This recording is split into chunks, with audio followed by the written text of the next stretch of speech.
अगर मेरे सामने कोई ऑप्शन हो कि राजनीति को चुनना है या शिक्षा को चुनना है, तो शायद मैं शिक्षा पर काम करते हुए आगे निकल जाऊंगा राजनीति की जगह। शिक्षा एक ऐसा माध्यम है जो परिवार, समाज और राष्ट्र की आत्मा है। जितने भी देश दुनिया में महान हुए, उनकी पृष्ठभूमि में कहीं ना कहीं शिक्षा का योगदान रहा। तो मैं आज अपनी इस राजनीतिक पारी की शुरुआत पर आप सबसे ये बात साझा करना चाहता हूँ, जैसा कि हमारे नेता मनीष सिसोदिया जी ने कहा कि अगर मुझे राजनीति और शिक्षा में से कुछ चुनना हो तो मैं निश्चित तौर पर शिक्षा को चुनूंगा। ऐसा ही कुछ उद्देश्य मेरा भी है और राजनीति में आकर शिक्षा का विकास मेरा सर्वोत्तम उद्देश्य है। करोड़ों युवाओं के प्रेरणा स्रोत और शिक्षक अवध ओझा जी साथ में बैठे हैं। बहुत खुशी की बात यह है कि आज से अवध ओझा जी आम आदमी पार्टी ज्वाइन कर रहे हैं। वैसे तो इस तरह की प्रेस कॉन्फ्रेंस में और भी बहुत सारे अवसर पर बहुत सारे नेता पार्टी ज्वाइन करते हैं, बड़े बड़े नेता पार्टी ज्वाइन करते हैं, लेकिन आज मैं व्यक्तिगत रूप से अवध ओझा जी की ज्वाइनिंग को लेकर बहुत उत्साहित हूं।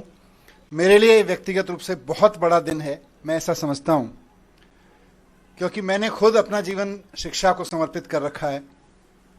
अगर मेरे सामने कोई ऑप्शन हो कि राजनीति को चुनना है या शिक्षा को चुनना है, तो शायद मैं शिक्षा पर काम करते हुए आगे निकल जाऊंगा राजनीति की जगह। वही जज्बा, वही समर्पण शिक्षा को लेके और अभी तक की पूरी जिंदगी में वही काम मैंने अवध ओझा जी का देखा है। करोड़ों युवाओं को न सिर्फ प्रेरित किया है, बल्कि अपने काम से उन्होंने उनकी ज़िंदगी बदली है। और उसके अलावा भी जिस तरह का काम उन्होंने ऑनलाइन माध्यम का इस्तेमाल करते हुए किया है, तो वे एक बहुत बड़े शिक्षक हैं। आज आम आदमी पार्टी ज्वाइन कर रहे हैं। मैं उम्मीद करता हूं कि उनकी ज्वाइनिंग से हम सब बहुत एनरिच होंगे, देश का शिक्षा तंत्र बहुत मजबूत बनेगा। मैं माननीय अरविंद केजरीवाल जी, हमारे नेता और राष्ट्रीय कन्वीनर से अनुरोध करता हूं कि श्री अवध ओझा जी को फॉर्मल ज्वाइनिंग करा के पार्टी में उनका स्वागत करें।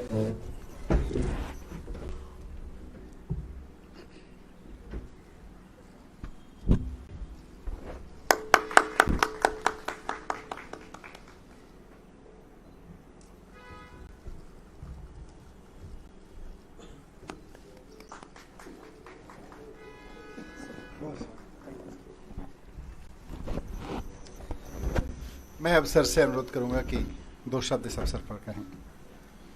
अवध ओझा जी। जय हिंद फ्रेंड्स।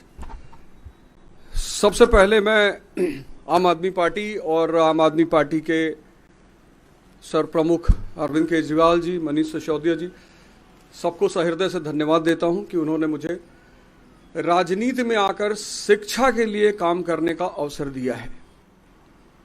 शिक्षा एक ऐसा माध्यम है जो परिवार, समाज और राष्ट्र की आत्मा है।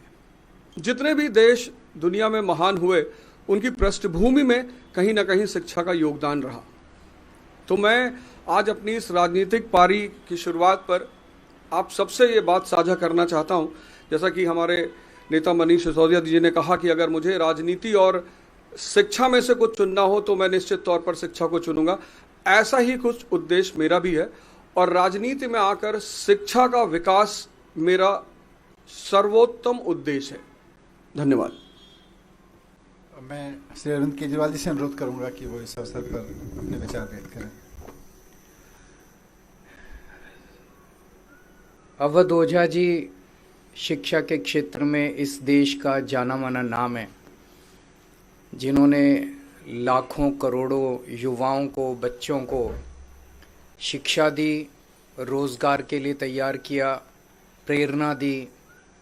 न केवल शिक्षा, मैं इनके वीडियो देखता हूँ जिसमें वो अलग अलग तरह से युवाओं को एक अच्छा जीवन जीने के लिए भी प्रेरणा देते हैं। उनके आने से अभी तक जब भी किसी नेता को हम ज्वाइन कराते हैं तो हम कहते हैं इनके आने से आम आदमी पार्टी मजबूत होगी।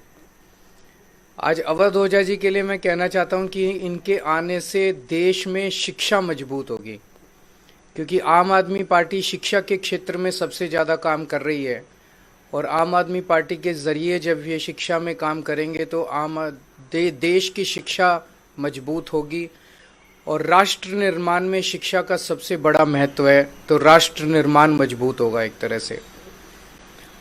हमारी कोशिश ये रहती है कि जिन क्षेत्रों में आम आदमी पार्टी जो आइडियोलॉजी हमारी है, भ्रष्टाचार निरोधक, शिक्षा, स्वास्थ्य, इन क्षेत्रों में जो भी अच्छे लोग हैं जो काम कर रहे हैं उनको राजनीति में लाया जाए ताकि राजनीति में आके वो अपना और ज़्यादा योगदान दे सकें।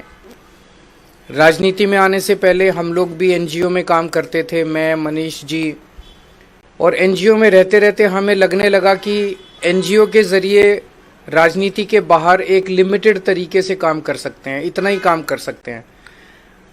जैसे मैं सुंदर नगरी की झुग्गियों में काम करता था तो वहाँ पे 2 या 3 सरकारी स्कूल थे, उन सरकारी स्कूलों को ही ठीक कराने में पूरी ज़िंदगी बीत जाती है हमारी। लेकिन जब राजनीति में आए तो एक ब्रश से हमने दिल्ली के सारे सरकारी स्कूल ठीक कर दिए। तो अवध ओझा जी अब जब राजनीति में आए हैं तो वो शिक्षा के क्षेत्र में, रोजगार के क्षेत्र में खासकर एक बहुत अहम भूमिका निभाने वाले हैं, जिससे दिल्ली को और देश को बहुत फायदा होगा। तो मैं तहे दिल से अवध ओझा जी का पार्टी में स्वागत करता हूँ। नेशनल दस्तक की आपसे गुजारिश है कि अगर इसको बचाना चाहते हैं तो नेशनल दस्तक को सब्सक्राइब करने के लिए रेड कलर के सब्सक्राइब बटन को दबाएं, फिर बेल आइकन की घंटी दबाएं। नेशनल दस्तक को बचाने के लिए बहुत जरूरी है कि हर खबर को शेयर करें, लाइक करें, कमेंट जरूर करें।